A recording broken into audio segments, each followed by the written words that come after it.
Pertempuran melalui surga, bab 1178, bergegas ke keluar. Cahaya tak terlihat tetap tergantung di langit yang jauh. Kekuatan spiritual yang luas dan perkasa seperti banjir udara karena dengan cepat menyapu ke segala arah. Pada saat ini, selain beberapa magical beast peringkat tinggi yang sangat kuat yang tetap berada di pegunungan, magical beast lainnya merasakan tekanan spiritual yang sangat kuat. Tubuh mereka tanpa sadar gemetar di bawah tekanan spiritual yang intens ini. Xiao Yan ini sangat kuat. Dia benar-benar berhasil menembus ke tingkat ke-8. Sungguh luar biasa. Xiong Zan melihat cahaya tak terlihat di langit. Kekuatan spiritual yang luas dan perkasa di sana bahkan menyebabkan dia merasa sedikit takut. Kekuatan besarnya memperkuat dirinya melalui tubuh fisiknya. Namun, jika seseorang membandingkan jiwa mereka, kemungkinan dua Xiong Zan tidak akan bisa menandingi satu Xiao Yan. Kekuatan spiritual seperti sungai terus menyebar selama beberapa menit sebelum secara bertahap menghilang. Di saat yang sama, cahaya tak terlihat itu perlahan muncul di depan mata Xiong Zan. Cahaya muncul dan sosok manusia samar-samar muncul. Sekilas hati-hati, itu mengejutkan Xiao Yan. Namun, tubuh Xiao Yan saat ini nampaknya sangat ilusi. Ini adalah jiwa. Xiong Zan menatap ilusi Xiao Yan di langit. Jantungnya tiba-tiba terkejut saat dia menebak dengan lembut. Sesuatu seperti jiwa itu terlalu ilusi dan tidak jelas bagi para ahli zaman ini. Kekuatan spiritual juga tidak berwarna dan tanpa bentuk. Seseorang akan kesulitan mendeteksi dan menanganinya. Sangat sedikit orang yang pernah melihat sesuatu yang mirip dengan jiwa berbentuk manusia. Bagaimanapun, membentuk jiwa ilusi menjadi bentuk manusia, yang tidak terungkap dalam waktu lama, adalah sesuatu yang bahkan beberapa kesulitan elit Douzun untuk mencapainya. Xiao Yan, di langit bergetar sesaat sebelum tiba-tiba memerintahkan kepalanya. Dia melihat ke kamar batu di tanah. Ada sosok kurus yang perlahan melangkah di udara kosong, berjalan mendekat. Mata Xiao Yan menyapu sosok itu dan menemukan bahwa itu adalah tubuh fisik Xiao Yan. Sementara tubuh fisik berjalan di udara menuju jiwa, Xiao Yan, yang diaglomerasi oleh jiwa juga bergerak. Itu berjalan menuju tubuh yang sebenarnya. Tubuh spiritual akan menyusut sedikit setiap kali satu kaki mendarat. Pada saat tubuh spiritual telah tiba di depan tubuh aslinya, dia telah berubah menjadi sekelompok cahaya tak terlihat seukuran telapak tangan. Setelah itu, ia melayang, mendarat di dahi tubuh sebenarnya, dan menghilang. Ketika jiwa sekali lagi memasuki tempat di antara alis Xiao Yan, tubuhnya sedikit bergetar. Tekanan spiritual di langit juga menghilang pada saat ini. Tubuh Xiao Yan berdiri di langit untuk sementara waktu. Matanya yang hitam pekat sekali lagi memulihkan kesadarannya. Dia menghirup udara dalam-dalam dan tiba-tiba mulai membentuk segel dengan tangan. Setelah itu, kekuatan spiritual yang kuat menyebar dari antara penandaan dengan kecepatan seperti kilat. Akhirnya, diaglomerasi itu menjadi handprint spiritual yang tak terlihat di mana tangan Xiao Yan berada. Kakak Xiong Zan, coba dan terima jejak tangan spiritualku. Teriakan rendah dan dalam keluar dari mulut Xiao Yan. Segera, matanya beralih ke Xiong Zan di bawah dengan tiba-tiba saat dia tertawa. Sidik jari itu, dibentuk oleh tekanan spiritual yang besar dan kuat, berubah menjadi kilat yang melesat ke puncak gunung tempat Xiong Zan berada. Haha bagus. Xiong Zan tertawa bahak saat mendengar tawa Xiao Yan. Dengan segera, tangan yang besar seperti kipas terkepal. Kedua matanya menatap saat dia menatap kekuatan besar dan tak terlihat yang melintas di langit. Bang! Sidik jari spiritual yang tak terlihat langsung tiba. Setelah itu, ia menyerang dengan keras terhadap tinju seperti baja Xiong Zan. Segera, suara rendah dan dalam yang teredam menggema di seluruh gunung. Keduanya diucapkan, tetapi riak energi yang diharapkan tidak muncul. Saat Zong Zan mendarat ke depan, ekspresi segera berubah. Kekuatan jejak tangan spiritual tidak terlalu kuat. Namun, ketika keduanya diundang, dia bisa merasakan rasa sakit yang samar dan rasa pusing tiba-tiba keluar dari dalam kepalanya. Kakinya mundur 2 langkah sebelum menstabilkan tubuhnya. Apakah ini serangan spiritual? Ekspresi serius melonjak di wajah Xiong Zan setelah dia menstabilkan tubuhnya. Meskipun dia tidak menggunakan semua kekuatan sebelumnya, serangan aneh Xiao Yan bukanlah sesuatu yang bisa dia blokir hanya dengan mengandalkan kekuatan tubuh fisiknya karena tidak menyerang tubuh fisik seseorang tetapi seseorang jiwa. Meskipun tingkat serangan ini memiliki kesulitan besar yang menyebabkan kerusakan mematikan pada lawan, jika seseorang tiba-tiba menggunakan serangan seperti itu selama pertempuran, keadaan gangguan sementara akan cukup untuk menyebabkan situasi pertempuran berubah. Dikabarkan bahwa alkemis dari zaman kuno adalah orang-orang yang bahkan beberapa ahli Doki tidak berani menyerang secara acak. Serangan spiritual sulit untuk dideteksi dan dipertahankan. Namun, alkemis saat ini sepertinya telah kehilangan metode pelatihan semacam ini. Oleh karena itu, kebanyakan dari mereka harus mengandalkan kekuatan Doki mereka saat bertarung dengan orang lain. Xiongzan mengungkapkan ekspresi pemikiran yang dalam. Dia adalah magical beast, jadi dia telah hidup cukup lama. Ketika Pil Realm masih berada di puncaknya saat itu, dia cukup beruntung untuk mengikuti seorang guru alkemis terkenal. Oleh karena itu, dia memiliki pemahaman tertentu tentang hal-hal yang berhubungan dengan alkemis. Haha, kakak laki-laki Xiongzan, kamu baik-baik saja. Xiao Yan di langit perlahan turun sementara Xiongzan tenggelam dalam pikirannya. Akhirnya, dia tersenyum pada Xiongzan dan bertanya. Xiongzan juga membuang pikiran di hatinya setelah mendengar suara Xiao Yan. Dia mengangkat kepalanya dan menatap Xiao Yan, hanya untuk tanpa sadar merasa sedikit terkejut. Dia tidak tahu apakah itu ilusi, tetapi dia merasakan Xiao Yan telah mendapatkan sikap tambahan yang sulit dideteksi ketika dia merawat. Perasaan semacam ini seolah-olah dia saat ini tidak menghadapi Xiao Yan tetapi ketakutan. Sepertinya itu adalah perubahan yang terjadi setelah maju ke alkemis level 8. Xiongzan tidak menyelidiki terlalu dalam tentang hal ini. Dia tersenyum pada Xiao Yan dan berkata, serangan saudara Xiao Yan ini sangat kuat. Jika itu adalah seseorang dengan level yang lebih rendah, kemungkinan kesadarannya akan rusak di bawah serangan spiritual seperti itu. Bentuk alamat Xiongzan menjadi jauh lebih familiar saat berbicara dengan Xiao Yan. Meskipun dia adalah seorang ahli kelas Douzun, Xiao Yan saat ini telah maju ke ranah guru alkemis tingkat 8. Pasti akan ada hal-hal yang dia perlu minta dari pihak lain di masa depan. Xiao Yan tersenyum. Dia tidak menyaring sedikit perubahan pada Xiongzan. Dia tanpa sadar menghela nafas di dalam hatinya. Dunia yang kuat memang tempat di mana kekuatan dihormati.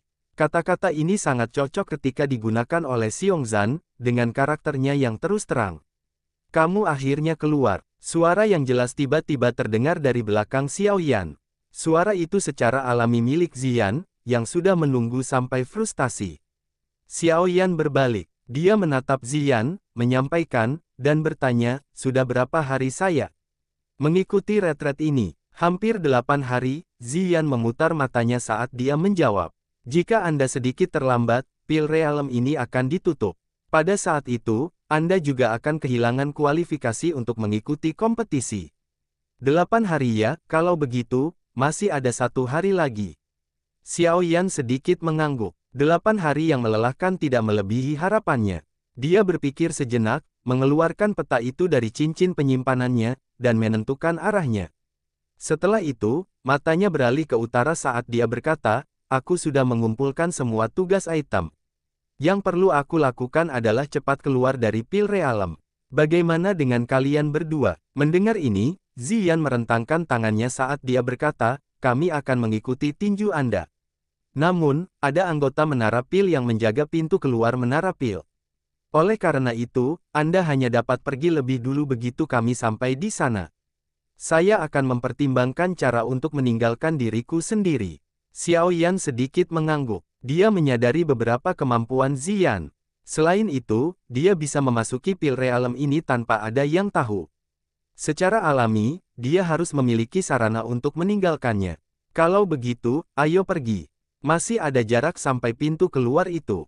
Kami harus meningkatkan kecepatan kami untuk mencapainya sebelum ditutup. Iya, nah, Anda harus mengurus ini dulu. Namun, Anda tidak boleh memonopolinya.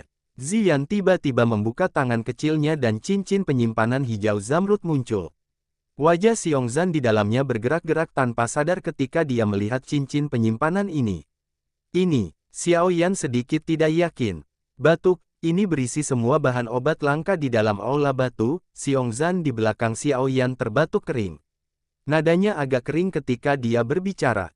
Xiao Yan tidak bisa berkata-kata saat mendengar kata-katanya. Dia menatap mata Ziyan yang mendesak dan tanpa sadar menggelengkan kepalanya dengan senyum pahit. Kakek kecil ini memang berusaha menyita kekayaan orang lain. Xiao Yan menerima cincin penyimpanan secara sepintas. Bohong jika Xiao Yan mengatakan bahwa dia tidak tertarik dengan semua bahan obat ini. Dengan gudang bahan obat ini, dia akan menghemat banyak tenaga dan waktu saat dia memperbaiki pil obat di masa depan. Lagi pula, beberapa bahan obat di dalamnya cukup sulit ditemukan di dunia luar. Apakah kakak laki-laki Xiongzan juga mengikuti? Xiao Yan meletakkan cincin penyimpanan di ikon, terbatuk lembut, dan bertanya. Iya, aku masih harus bergantung pada nenek kecil ini jika aku ingin pergi. Selain itu, aku akan menjadi pengawal Anda pada saat yang sama. Jika tidak, jika Anda akhirnya bertemu dengan orang-orang itu dari terakhir kali sepanjang jalan, situasi Anda akan sangat buruk, Xiongzan berbicara sambil enggan mengalihkan dari cincin penyimpanan di jari Xiao Yan. Haha, kalau begitu, aku akan merepotkan kakak laki-laki Xiongzan. Xiao Yan tanpa sadar tersenyum saat mendengar ini. Dia menangkupkan tangannya ke Xiongzan dengan rasa terima kasih dan berkata, kalau begitu, ayo segera pergi. Terbangnya sendiri benar-benar terlalu merepotkan. Xiongzan tertawa, mulutnya tiba-tiba mengeluarkan peluit. Segera, teriakan burung yang jelas terdengar di 10.000 pegunungan obat. Sesaat kemudian, sesosok yang sangat besar terbang ke pegunungan yang jauh dan berlama-lama di atas gunung. Ayo pergi, binatang burung misterius ini sangat cepat. Selain itu, ini juga menghemat usaha kami. Xiongzan memegang tangannya pada Xiao Yan. Setelah itu, kakinya menginjak tanah dan dia menggerakkannya. Dia terus mendarat di punggung luas binatang burung misterius. Xiao Yan dan Ziyan mengikuti dari dekat. Menangis. Binatang burung misterius yang sangat besar mengeluarkan teriakan tajam. Segera, ia mengepakkan sayapnya yang besar. Itu membawa angin kencang saat dengan cepat konstruksi ke utara Pil Realem. Pertempuran melalui surga, bab 1179, meninggalkan alam Pil. Pintu keluar Pil Realem terletak di wilayah utara. Ada jarak antara itu dan 10.000 pegunungan obat. Untungnya, binatang burung misterius yang ditemukan Xiongzan ini sangat cepat. Berdasarkan kecepatannya, mereka seharusnya bisa mencapai pintu keluar dalam 1 hari. Kelompok Xiao Yan juga melihat cukup banyak pesaing yang mengangkut pintu keluar di sepanjang jalan. Orang-orang ini iri pada kelompok Xiao Yan, yang menunggangi burung besar ini. Dengan transportasi ini, dimungkinkan untuk menyelamatkan banyak masalah yang tak ada habisnya.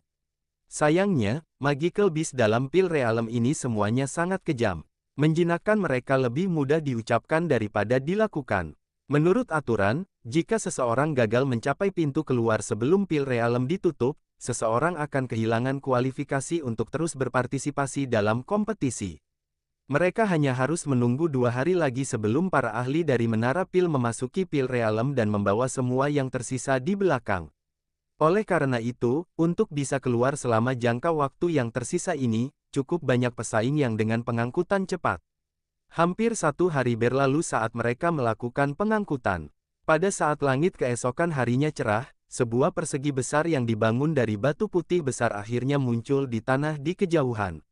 Bahkan orang samar-samar bisa melihat beberapa sosok hitam seukuran biji wijen di alun-alun. Ini adalah jalan keluar dari Pil Realem ya. Xiao Yan dengan lembut menghela nafas di dalam hatinya saat dia mempelajari kotak besar di jarak jauh. Beruntung dia tidak menundanya. Pikik, binatang burung misterius mengeluarkan teriakan yang tajam. Ia segera mengepakkan sayapnya yang besar dan menciptakan beberapa angin liar saat ia dengan cepat menyapu ke arah alun-alun. Makhluk besar ini, yang tiba-tiba muncul di langit, menyebabkan beberapa sosok manusia di alun-alun menghilang hati-hati. Orang-orang yang hadir telah mendapatkan pemahaman yang mendalam tentang Magical Beast dalam Pil Realem ini selama beberapa hari ini. Oleh karena itu, mereka tidak berani meremehkan binatang burung misterius setelah melihat ukurannya yang sangat besar. Binatang burung misterius berlama-lama di atas alun-alun di depan banyak berkumpul di bawah. 3 sosok manusia di atasnya runtuh sebelum kaki mereka mendarat di alun-alun. Banyak yang segera ditembakkan setelah orang ketiga ini muncul. Segera, mata mereka terisi saat mereka menyapu mereka di atas Ziyan dan Xiongzan. Kedua orang ini tidak proporsional. Sangat sulit bagi orang lain untuk memperlakukan mereka sebagai alkemis. Kelompok Xiaoyan tidak peduli dengan berkumpulnya ini. Matanya menyapu alun-alun dan segera berhenti pada beberapa sosok yang dikenal di depan. Cao Ying yang tampak cantik dan berpakaian hitam dengan anggun berdiri di alun-alun dekat depan dengan sosoknya yang cukup terlihat jelas. Mata cantiknya berhenti di Xiaoyan saat dia muncul. Hanya setelah melihat bahwa tidak ada yang terlalu serius yang terjadi padanya, dia dengan lembut menghela nafas lega. Sudut mulut Song Qing bergerak-gerak setelah mendengar desahannya saat dia berdiri di samping Cao Ying. Wajahnya segera menampilkan ekspresi malu saat dia berkata dengan lembut, untungnya tidak ada yang terjadi pada saudara Xiaoyan. Saya juga bisa yakin karena ini. Ying orang tua itu diam-diam menggunakan kekuatan tersembunyi untuk mendorongku menjauh. Jika saya tidak segera berlawanan, kemungkinan kekuatan tersembunyi akan merenggut nyawa saya. Cao Ying memutar matanya saat mendengar ini. Dia menutup mulutnya dan tertawa lembut, lagu senior tidak perlu. Menyalahkan dirimu sendiri. Mereka yang tertinggal saat itu hanya menunggu kematian. Bagaimana bisa Ying menyalahkanmu? Wajah Cao Ying dipenuhi dengan senyuman saat dia mengucapkan kata-kata ini. Namun, rasa dingin yang samar dan kekejian muncul di dalam mata yang indah. Terlepas dari seberapa kuat dia biasanya bertindak, dia masih seorang wanita yang lemah ketika dihadapkan pada saat kritis hidup dan mati. Segala tindakan kecil orang-orang di sekitarnya akan meninggalkan kesan yang di dalam hatinya. Jelas, Song Qing telah masuk daftar hitam di dalam hatinya.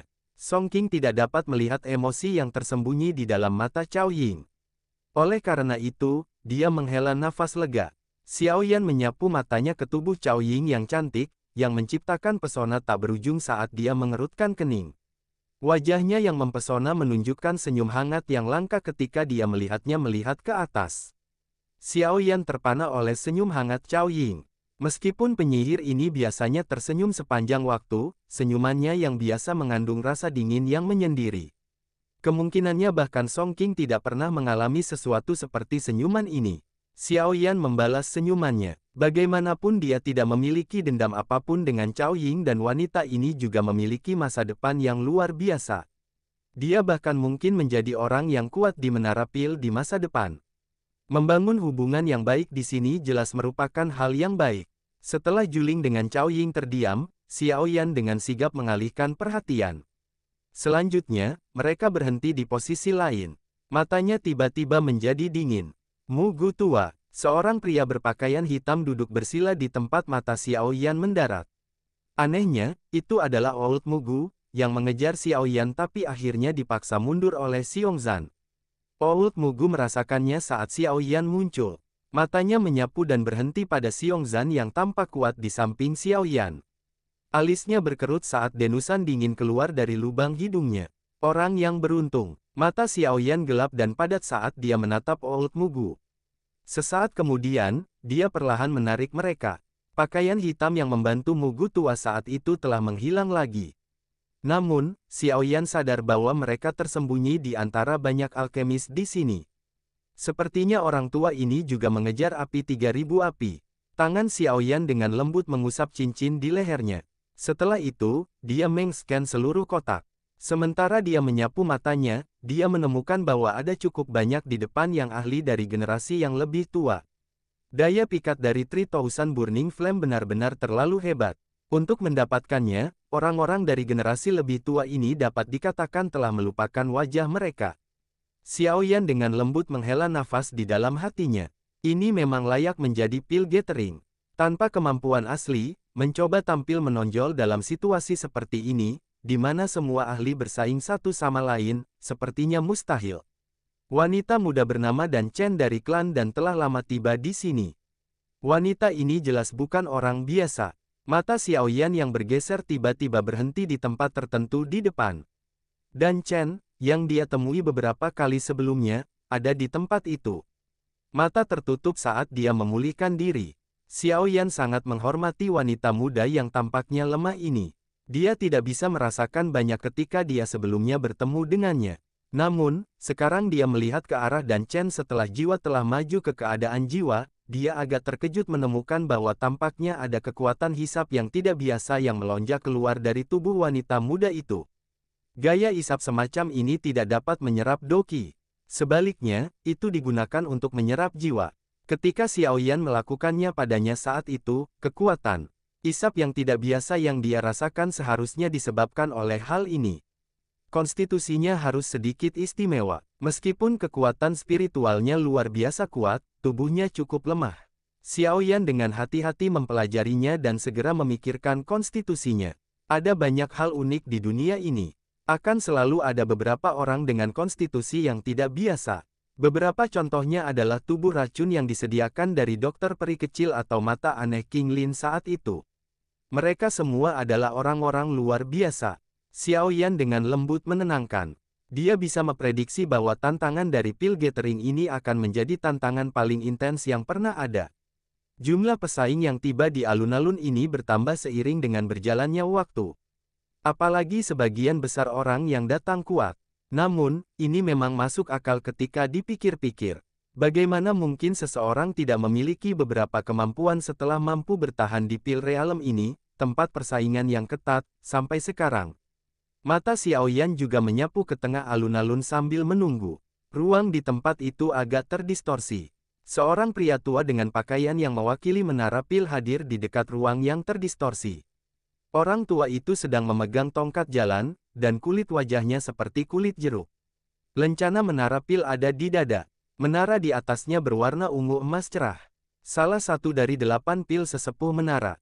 Beberapa orang di alun-alun mengeluarkan seruan lembut saat melihat lencana unik ini. Setelah itu, mereka langsung mengangguk. Orang tua dengan tongkat itu mengabaikan berbagai suara di alun-alun. Dia seperti biksu tua dalam meditasi dan tidak berbicara. Di beberapa titik kelopak matanya sedikit bergerak. Baru saat itulah dia perlahan membuka matanya. Matanya secara acak menyapu alun-alun sebelum dia berbicara dengan suara yang lemah, "Waktu habis. Serahkan daftar obat Anda dan ramuan obat yang ditugaskan untuk Anda menemukan kepada saya yang lama. Setelah itu, Anda dapat meninggalkan tempat ini dan berpartisipasi di bagian akhir kompetisi pertemuan pil." Tongkat berjalan tiba-tiba memotong dengan lembut ruang yang terdistorsi setelah suara terdengar. Retakan spasial hitam gelap perlahan muncul. Beberapa kesamaan terjadi di alun-alun setelah semua orang mendengar kata-kata lelaki tua dengan tongkat itu. Ekspresi dari cukup banyak orang menjadi putus asa. Jelas, mereka tidak menyelesaikan tugas mereka kali ini. Segera setelah kata-kata lelaki tua itu terdengar, seorang pria parubaya yang acuh tak acuh memimpin untuk melangkah maju. Setelah itu, dia menyerahkan daftar obat dan ramuan obat kepada orang tua itu, yang memeriksa daftarnya sebelum mengangguk sedikit. Pada saat yang sama, pria itu melangkah ke ruang spasial dan dengan cepat menghilang. Dengan seseorang memimpin, orang-orang di belakang mulai melangkah maju satu demi satu. Mereka menyerahkan barang-barang mereka sebelum berhasil memasuki garis spasial. Tentu saja ada beberapa di antara mereka yang belum menyelesaikannya. Mereka secara acak mengambil beberapa bahan obat untuk menjadikannya barang yang tepat. Namun, barang-barang mereka baru saja diambil ketika barang-barang itu dikirim terbang oleh tongkat orang tua itu.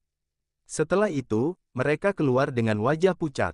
Wajah mereka merah padam. Xiaoyan menoleh setelah melihat Cao Ying dan yang lainnya mulai memasuki celah tersebut. Dia berkata kepada Ziyan, "Aku akan bergerak dulu. Kami akan berkumpul setelah kami pergi." "Iya." Xiaoyan tersenyum saat mendengar jawabannya. Dia merapikan jubahnya dan dengan cepat berjalan ke arah lelaki tua itu di depan banyak mengumpulkan iri di sekitarnya. Setelah itu, dia mengeluarkan daftar obat dan bahan obat dari cincin penyimpanannya. Orang tua itu menerima mereka dan memeriksanya sebelum secara acak melirik Xiaoyan dan mengangguk sedikit. "Memasukkan." Xiaoyan dengan hormat menangkupkan tangannya ke orang tua itu. Setelah itu, matanya beralih ke garis spasial hitam gelap. Nafas yang tenang dan lembut sedang dihirup di dalam hati. Dia akhirnya memilih lebih dekat ke 3000 api terbakar.